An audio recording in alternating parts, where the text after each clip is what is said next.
Pulga qiynalyapsiz.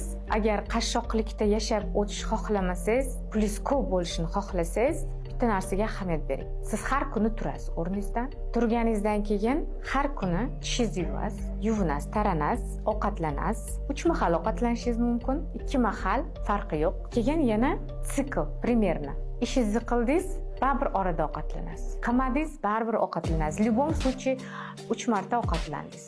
Keyin kechasi uxlaysiz. Mana shu sizni tartibingiz. Agar siz mana shu kun tartibingizga, mana shu ovqat yegandek, uxlagandek, ishga borib kelgandek, tishingizni kechasi va ertalab yuvgandek, mana shunday tartib sizda bolaligingizdan sizga singdirilgan va bu tabiiy bo'lib qolganda, sizga maktabga chiqqin deyishgan, bu ham tabiiy bo'lib qolgan как бы. O'qishga bor, bu ham tabiiy, ishga bor, bu ham tabiiy. Hamma narsa bizga tabiiy ko'rinadi. Biz bu narsa uchun energiya sarflaymiz, resurs sarflaymiz.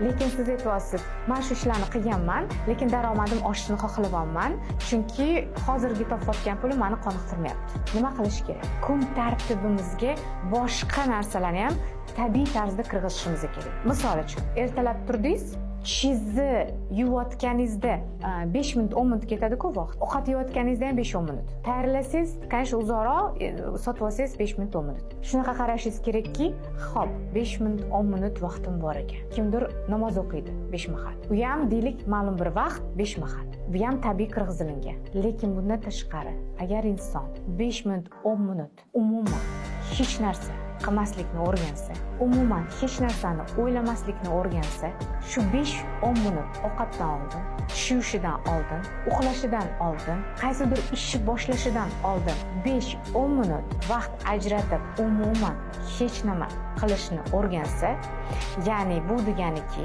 hech nima qilmaslik. 5-10 minut. Ya'ni biz hattoki inson o'sha yerda o'zini tanishni boshlaydi. Ya'ni inson tushunadiki, u o'sha 5-10 minut o'zi bilan hech narsa qilmay o'tira olmaydi. O'zini tanishni boshlaydi. U o'zini tanishidan qo'rqqani uchun внешние обстоятельства, ya'ni tashqi muhit, ishxonasi, uyi, oilasi uni ichidagi ma'lum bir o'zini tanimaslik funksiyasini ko'rsatayotgan bo'ladi. Agar inson o'zini tanisa, absolyutno o'zi o'shanda hech narsa kerak yo'q.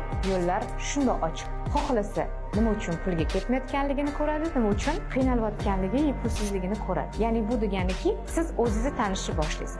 O'zingizni tanish bu o'tirdingizda hech narsa qilmayapsiz, lekin siz nimadir qilgingiz kelyapti. Siz o'ylagingiz kelyapti, siz baqirgingiz kelyapti, siz his qilgingiz kelyapti, siz qo'lingizni o'ynatgingiz kelyapti, oyog'ingizni o'ynatgingiz kelyapti, u yog'ingizni qashlagingiz kelyapti, bu yog'ingizni qashlagingiz kelyapti, o'rningizdan turib ketgingiz kelyapti. Siz 5-10 minut bir kunda 3 marta ham daj bera olmaysiz.